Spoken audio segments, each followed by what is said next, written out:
this guy who went in as an assassin, Ehud, just goes in and just kills somebody, and God used him to be able to do that. And as a result, we had the longest time of peace within the Jewish history through the time of the judges because of that man. And so God has used all of these different people in different ways, and they have different personalities, they have different backgrounds, they have different social status.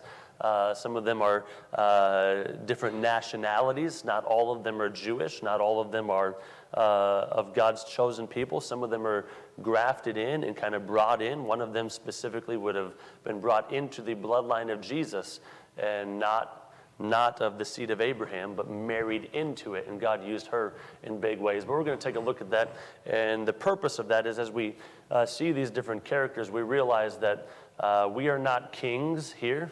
We are all different status. Some of us have more than others. Some of us have less than others. Some of us are old. Some of us are young.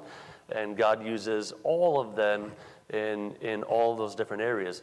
Some of the oldest people in the Bible was used of God to do big things. Abraham would be an old one. Methuselah was an old one. Noah was hundreds of years old. Moses was relatively young at the beginning, and then obviously much older towards the end. But God used them all in different ways. We'll begin looking at King David. For the Lord said unto Samuel, look not on his countenance or on the height of his stature, because I have refused him.